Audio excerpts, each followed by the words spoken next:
It has officially been 2 years since we moved into our stone cottage fixer nestled in the countryside, and we have completed many projects this year, both large projects like gutting and completely renovating bathrooms to smaller design projects that continue to get us closer to that cozy cottage feel in our home. So join me as I walk you through all we accomplished in year 2 of this fixer-upper journey.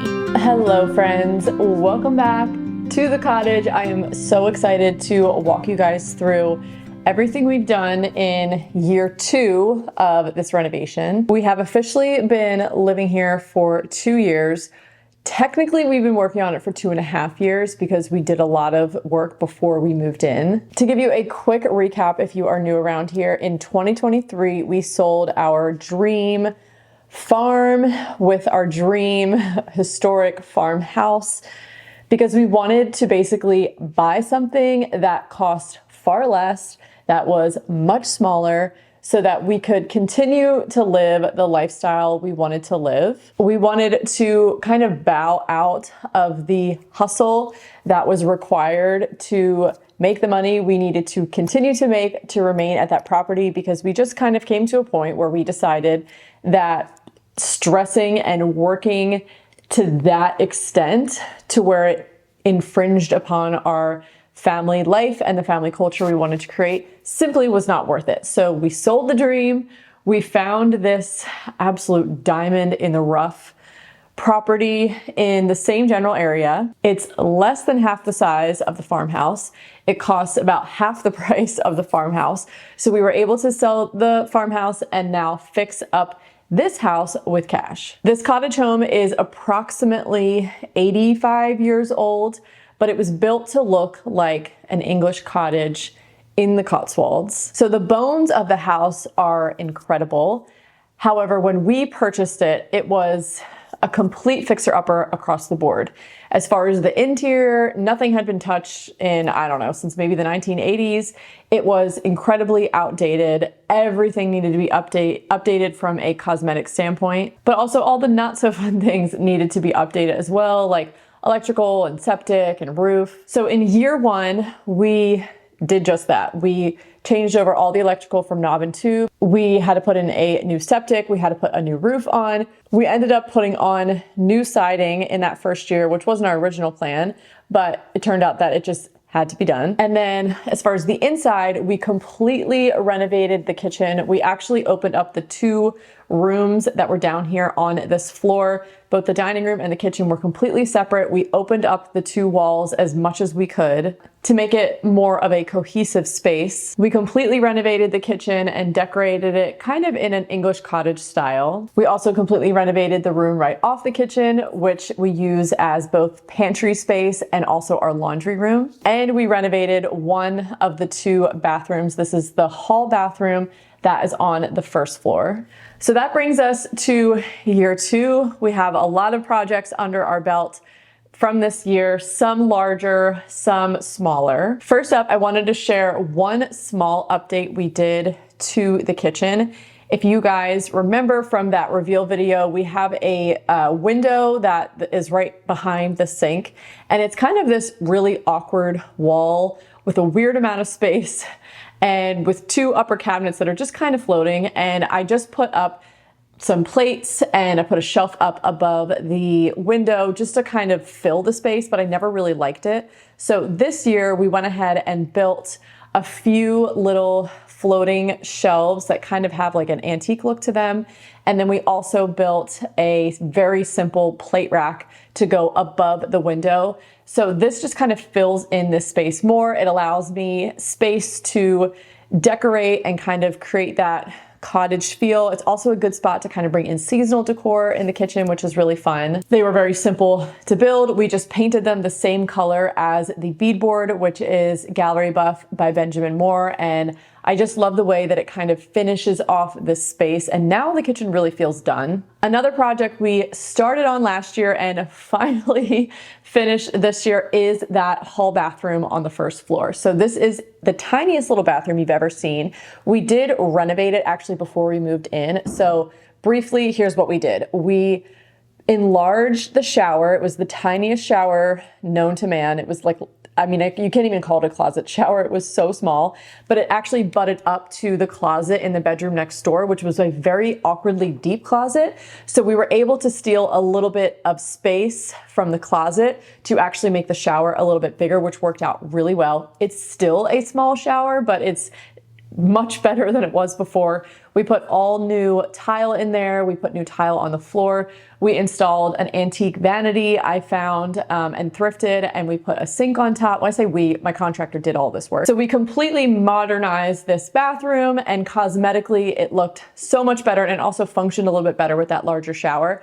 But I never actually completed the design of this bathroom finally until now. So a few things we had to do in order to do what I really wanted to do in the room. So the walls were just plain white. When we moved in, we had the entire house just painted Benjamin Moore, Dove White, White Dove, whatever it is, because I just needed a clean slate. The house was painted all different kinds of colors. So the walls were just basically plain white. And I really wanted to wallpaper in that room. It's a very small bathroom, so I knew I could get away with like some really fun, kind of bold wallpaper. But we had to complete a couple little renovation projects before we got there. So one, we had to install a fan above the shower to help with the moisture in that room, because when we would shower, it's a tiny bathroom, it would steam up so much, and we knew that for longevity of installing wallpaper, it just probably wasn't a good idea. So we had to our contractor installed a fan. I also wanted to change the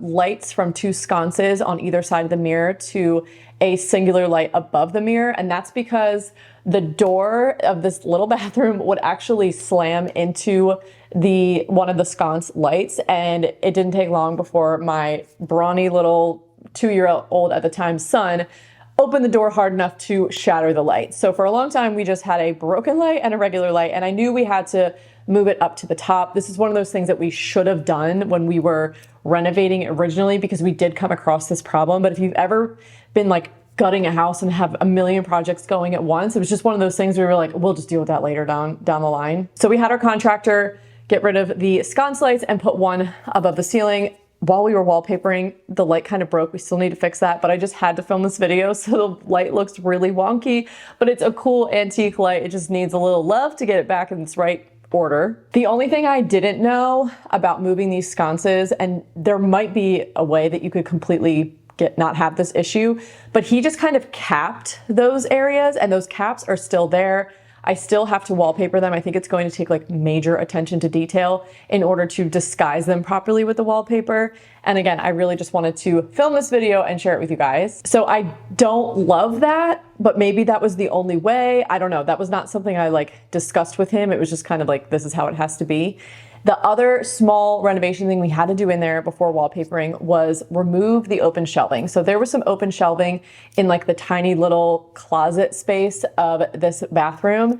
And I knew I didn't want to keep that. I wanted to put some kind of piece of furniture in there for storage instead, because one, I think it would just look nicer, and two, it would just provide a little bit more like, not privacy, but like I didn't want all of our products and stuff showing, because this is like our master bathroom. This is the bathroom that Matt and I, this is what we use, but it's also like our hall bathroom. It's like the powder room our guests use when they're over. So I wanted to be able to like cover things a little bit more. So we ripped out all of the shelving, and then we were finally able to wallpaper. So the wallpaper is the Gwendolyn wallpaper. It's actually by Magnolia, and it's in this kind of like sage and tan color scheme. It has these big, beautiful flowers, and I really love it.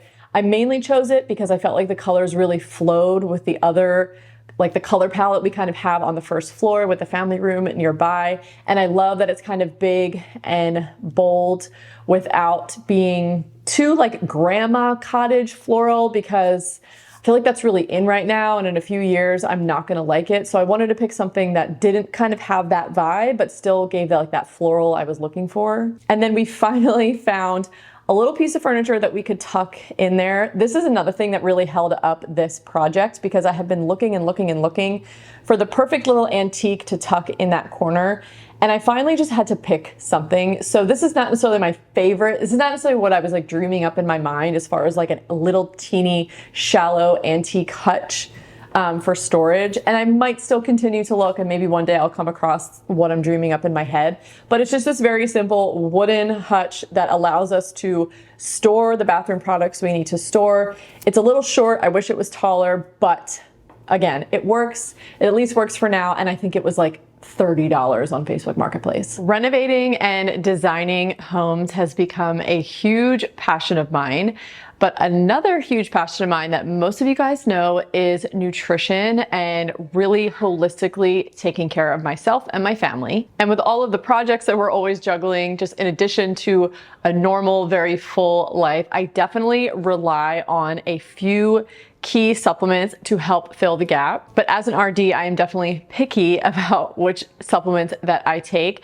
And you guys know, in my house, we are big fans of Element. Out of all of the electrolyte supplements out on the market, Element is personally hands down my pick. It has a very simple formula containing key electrolytes, sodium, potassium, and magnesium, but it doesn't have any added fillers, any added colors, or really anything artificial added. It also has no sugar added, so you're not sipping on sugar, raising your blood sugar levels unnecessarily throughout the day, but they also taste really good. I personally love any of the citrus flavors, and you just add it to your water. It's such a simple, easy thing, and allows you to very easily replenish your electrolytes on a daily basis. Electrolytes like sodium, potassium, and magnesium play really critical roles throughout many cellular processes in your body. For example, energy production, transport of glucose throughout your body, repair of DNA, muscle synthesis, blood pressure regulation, and of course, deep restful sleep. And the thing with electrolytes is we have no storage mechanism for them in our body, so they do need to be replenished continually. So many people are chronically dehydrated and don't even realize it. And obviously, while drinking water is a huge way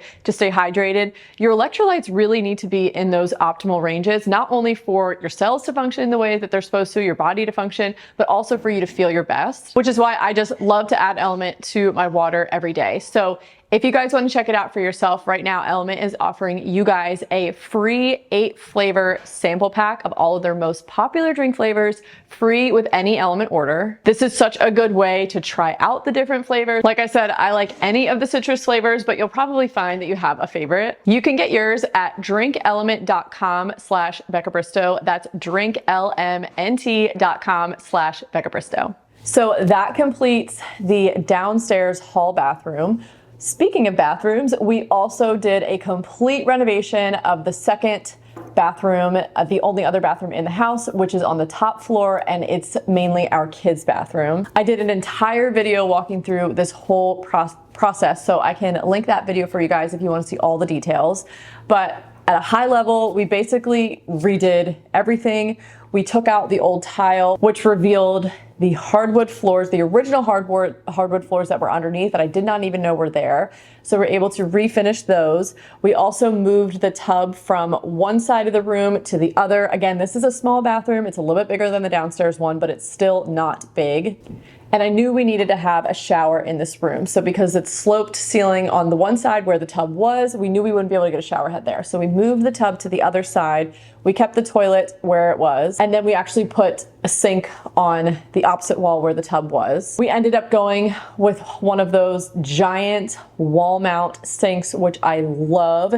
It was definitely a splurge, but so worth it for this space because it gave a lot of sink space without taking up a lot of room, which really helps make this bathroom feel more open, but also definitely more functional. I chose a really fun kind of landscape wallpaper for this room, which has like a little bit of whimsy, I feel like, for a kid's bathroom, but it's definitely something that will grow with them and also something that kind of fits the cottage vibe in our house. We switched out the original massive, not very functional drawers for custom, much smaller built drawers in those spaces. We painted the trim, we added antique mirrors, we added towel hooks. The room really came together, and not only is it a lot more beautiful now, but it's also just so much more functional. The next project we tackled is a smaller project, but one that I did not know was going to be so expensive, and that is redoing the front door. So when we moved in, we knew that this front door had to go because it locked, but it was a little bit flimsy, and we had to put like a new doorknob on it when we first got here, and whoever came out to put this doorknob on just put literally like the cheapest doorknob from Home Depot or Lowe's. It looked terrible, but most importantly, the door was not super functional. So we replaced the front door with just a Pella, pretty standard wood front door that basically matched the same door that we had in this like dark green color. I can't remember the name, but it's just whatever Pella's dark green color is. They don't have a whole lot of color choices. It's like pine green, maybe, I'm not sure. But we replaced that front door, and then I knew I wanted to do something fun for the storm door. So we originally just had like a very basic white storm door that didn't even close. Again, it was not functional. So that obviously had to be redone. So I went down kind of like a Pinterest rabbit hole of looking at a lot of different storm doors. And we actually have one on the back of the house that I believe is original, and it's beautiful, kind of like pane glass on the top and then like more open glass on the bottom. And it just has kind of like a colonial vibe, which I like, but I just feel like it didn't really fit this house as much. So first I was going to go for something like that, but then I thought, why don't I do one of those like more Victorian style doors, kind of like the one that we have in our kitchen that is actually an antique that came off an old Victorian in Cape May, New Jersey. What if we got a door like that, but one that was more basic and less ornate? Because I thought that might give just like some fun interest to the front of the house, which is pretty plain with just white siding and 2 windows and a door. But also I kind of wanted to bring in something that would have some charm. So I ended up finding this company that custom makes these wood storm doors, and I will link it below. And I basically just picked like the most simple one because I didn't want it to be this overly Victorian door on a house that is like absolutely not a Victorian, but I did want to have some kind of detail and interest and a little bit of that like charm to jazz up the front of the house a little bit. So that's exactly what we did, and we painted that door with the same, like the match color, which I can't remember off the top of my head. If I can figure it out, I'll write it down below in the description. But it's basically, like if you ask Pella, they'll tell you this is the color match. It was a Sherwin-Williams color, I believe. And it's just like a rich, deep, kind of hunter green. And it perfectly matches the door. I got a little like antique replica doorknob from House of Antique Hardware. And I just absolutely love it. It has completely transformed the front of the house. And most importantly, it's a completely functional door. Okay, now let's talk about the family room. So the family room is something I'm really excited about because it's really starting to take shape to what the vision is in my head. So when we first moved in, it was pretty much, I mean, it was very much a blank space. It was painted yellow, and then the sunroom was literally painted like 3 or 4 different colors. It had this weird, like, net fabric coating glued down to the wood in the sunroom. So it needed a full revision. So I want to start first with the built-ins. So we have these beautiful built-ins all along this one wall next to, like, to the right of the fireplace. But something that was weird about them is they went all the way down to the floor. So I knew that 1, it just looked weird.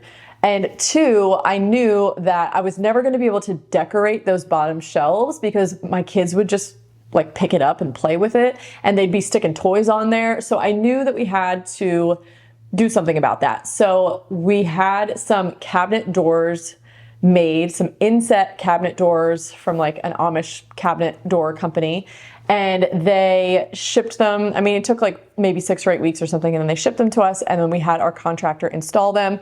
I put these cute little kind of antique inspired knobs that I found on Etsy, and then we painted the cabinets Quincy Tan by Benjamin Moore. And then finally, later down the line, I painted the rest of the built-ins all the way up to the ceiling.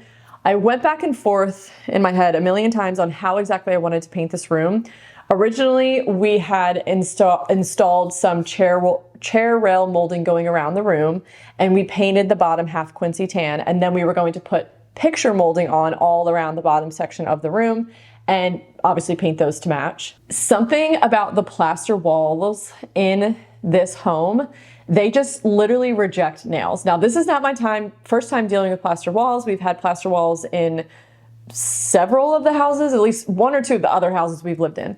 And I've been able to get chair rail molding in plaster walls before, but we tried to do beadboard and trim actually in the kids' bathroom. And my contractor was like, I've never seen anything like this. I'm like using my nail gun, which is like a high quality nail gun. And he said, they're literally flying out of the wall. Like I don't even see where they're going. He's like, it's actually dangerous for me to like continue this. I'm afraid I'm going to get like struck with a nail. So I'm not sure what it is, what's up with these plaster walls in particular, but we quickly realized that it was the same situation in the family room, and we were not really going to be able to get picture molding. We were just barely able to get enough nails in the wall to hold that one little piece of chair rail molding going around. But to get picture frame molding all the way around, it was just not going to happen. So I have abandoned that idea, and so I've decided we're just going to take the paint all the way up to the ceiling. So that also included painting the built-ins too, which we did not too long ago. So now the cabinets and the built-ins are all painted that beautiful quincy tan. I love that color. It's like this rich khaki tan with like a green undertone. I use a lot of green throughout my house. Even walls I'm not painting green, still have a green undertone. So that's still a bit of a work in progress. And there's another project I want to get to in this house, or sorry, in that room, which I'll get to in a minute. But as far as other updates we've done in that room. So we actually did this in year one, but I didn't mention it because I forgot in last year's video. And that is refinish the sunroom floor. So if you remember, I said there was some weird fabric glued down, and our contractor was able to like rip it all up and refinish that floor. We used the stain Red Chestnut, I believe. I think it's 232 from the Minwax stain line. Again, I can link that down below, but it matches the original kind of reddish, rich stain that the original floors have. It matches pretty, like very close. It's also the same stain color we use when we refinished the bathroom floor upstairs. So we were able to salvage those floors, get rid of that weird glued on fabric, and just refinish the floor so that the whole family room had beautiful hardwood floors. We also completed a project that was on my list since we moved in, and that was switching over the fireplace up there to a gas fireplace. So this is a tough one because I love like a real wood fire. I grew up with, you know, a fireplace in our living room. My dad would make fires. He still does to this day. There's just something so cozy and wonderful about it. But in reality, the amount of times that you actually make fires, or at least, you know, the amount of times we make fires are so like few and far between. But we do have a wood stove in this fireplace right behind me downstairs. So we can still make wood fires, and I love that it's like enclosed. It actually heats this whole floor in the wintertime. So we decided to switch over the upstairs fireplace over to gas so that we could have that cozy fire atmosphere going kind of whenever we wanted. Now, usually when you have a gas fireplace, you'll see that it is enclosed in glass, which just immediately gives it like a very sleek, modern look, which is not what I wanted in this room. But I have a friend of mine who lives in an old house, and she switched over her fireplace to gas, and I couldn't believe it. I was like, what? That's a gas fire? That looks like a real fire. And she was like, yes.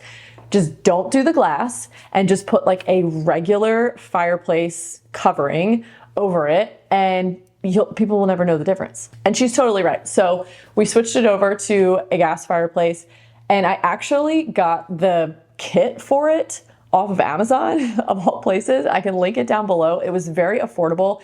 However, I will say I do have one major regret with this project. I went with just like the cheapest one, which is like a manual, like you have to light it manually. Most of the time gas fireplaces come with a little remote, and you can buy this exact one just upgraded with the remote. And for whatever reason, I was just feeling very penny pinching that day, and I was like, we don't need the remote. Like, we can just light it. It's not that big of a deal. Turns out it is kind of a big deal because the way that our gas like line had to be installed. The actual valve is on the outside of the fireplace. So it's now a 2-person job. Someone has to like quickly turn it on while the other person lights it.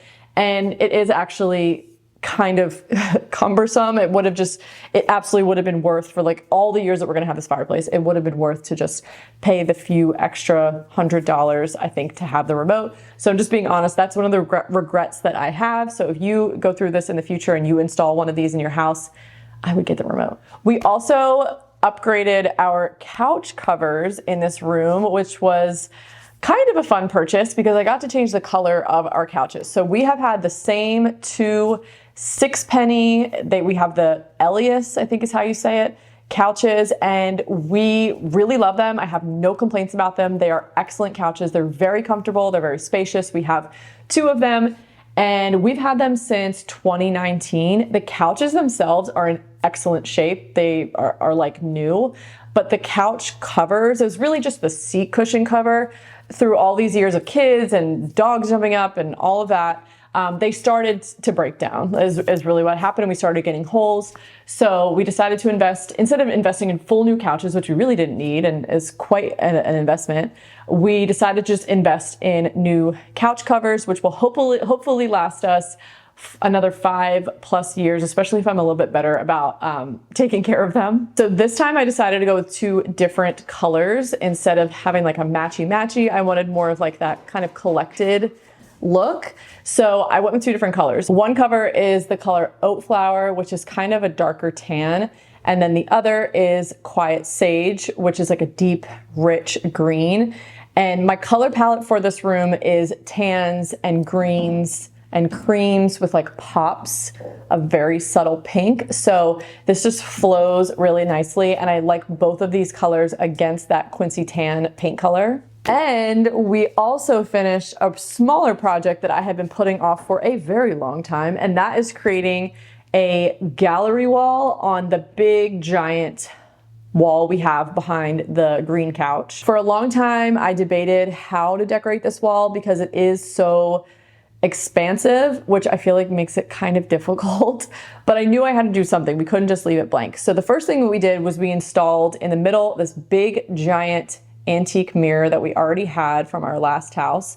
And mirrors are always great to put up in smaller rooms because they kind of bounce the light around and they make the room feel bigger. And this family room is not big. Like, it's very on the narrow side, and it's not like a big room by any means. And then on either side of the mirror, we decided to do a gallery wall. Now, the reason I put this off for so long is because, one, I didn't want to just do matching frames hung up in like perfect straight lines because that's just not my style. And it's also, I feel like, doesn't really match the style of this house. It's very modern.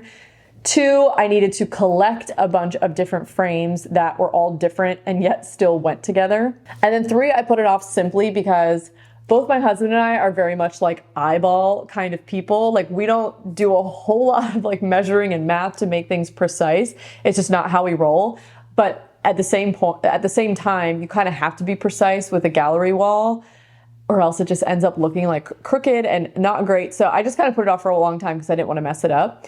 But there definitely is like an art to creating a gallery wall that isn't all just the same frames. Because if it's all the same frames, then it's pretty straightforward. You just have to like execute it right. So I spent a lot of time collecting frames, and then I spent a lot of time figuring out how I wanted to display them on the wall, especially so it felt balanced on both sides. So I did some frames that were matching, but just in different spots. And then on either side, there's also different frames that are on the other side. And I feel like it turned out pretty good. With the one side, it was a little bit tricky because we had to cover our thermostat, which I've been looking forward to covering that for a very long time. So with one of the frames, we basically just Matt just built like a super simple frame to go like behind it, and we just glued it on with liquid nails because there was like not enough frame to actually like nail into, and we just hung that up over the thermostat so that it's covered. That frame obviously does stick out from the wall, which if you know about it, it does seem obvious, but mixed in with all the other frames and everything else going on, it's really not that obvious, and it looks way better than just having a thermostat in the middle of my gallery wall.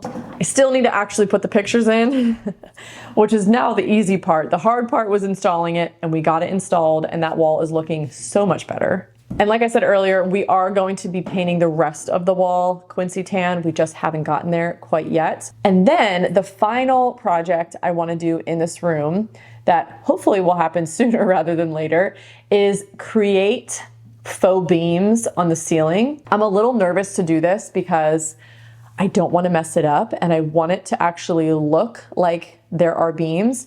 And there's two main reasons I want to install these. One, I think it's really just going to draw your eye up. And again, it's just going to make that room feel a little bit bigger when it's not a really big room to begin with. Actually, there's three reasons. Two, I just love exposed beams in a room. So many of the like family rooms or, common areas that I have on my Pinterest board for inspiration, they all have beams. I mean, it's something that's so quintessential of like an old, especially like an old cottage home. And also we have beams downstairs. Right above me here in the dining room, we have the old beams that unfortunately were painted. I wish they were never painted. Maybe one day I'll sand them down. But then we also exposed the beams in the kitchen as well when we took the ceiling down. So beams are very much a part of this house, and I feel like it will fit really well in that family room just to create even more of like that cozy kind of library vibe I'm going for in that room. The thing with the beams though is they have to be very shallow because it is a small room, and just scale wise, I feel like they have to be so minuscule, almost as if you drywalled in between the beams and just like a little bit is sticking out. That's kind of the look I'm going for. I've seen it done and I've seen pictures of it, and I'm like, that would work, versus like big box beams would look ridiculous in that room, and it would just feel off. So that's the next project I have up my sleeve. We're gonna have to basically get some wood and just destroy it so it looks like it's old and it's been there for a while, which I think is really hard to pull off. So I'm a little nervous about it, but stay tuned as I'm hoping to get that project done in the near future. Lastly, I wanted to touch on another project we started tackling that's actually in the exterior of the home. So we did the siding and we did the front door, that's all exterior, but there is so much that needs to be done as far as landscaping on this property. There is a lot of overgrown, dying, like trees and like yews, not giant trees, but there's a lot of those.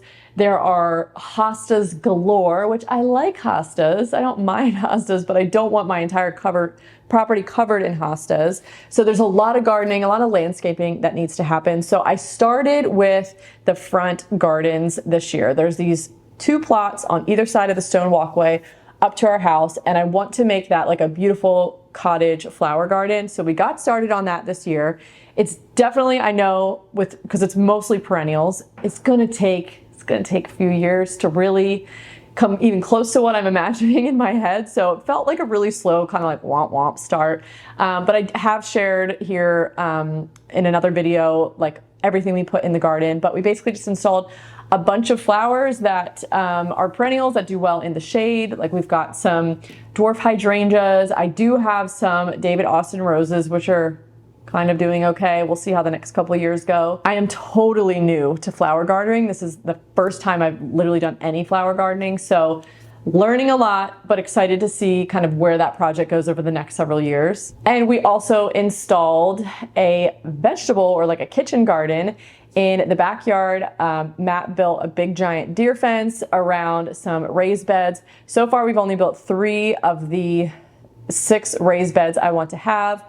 I would love to do some canal panel like arches in there to grow vining vegetables and fruits and whatnot. I would love to plant some fruit bushes and get some, berries growing in there in the next few years. So that's another project that's going to be like years in the making, but we got started on it and it felt so good to get my hands back in the dirt after a full season off. I didn't do any gardening the summer before when we moved in. So that's kind of the start of the exterior. Like I said, there's so much to be done. Things need to be removed. There's broken fencing. Our sweet little like English cottage patio in the backyard, which I loved so much, is unfortunately in really rough shape now because when we had the septic installed, they literally dug everything up.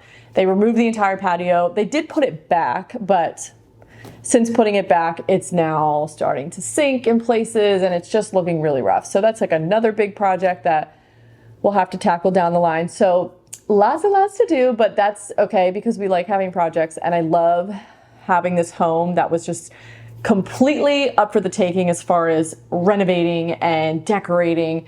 There's so much freedom in a way in buying a fixer, like a complete fixer, because nothing was new. I had no qualms about ripping anything out or redoing anything because we've lived in houses before where there was fixtures that were nice, you know, it wasn't my style, but you know, I'm not going to rip something out that is like actually nice. Like that just feels wrong. So there is a lot of freedom in a fixture because you can just go for it. Thank you guys so much for watching this video. Thank you for coming along on this journey with us as we make this house truly a home and just transform it into its fixer-upper nature into a really just beautiful, cozy, welcoming home. I have absolutely loved this process. It has been so much fun. It's also tested my patience in many ways, but I would totally do it all over again. And I hope you guys will continue to come along on the journey as we still have many projects to go. Thank you again so much for watching this video, and I hope to see you guys in the next one. Bye.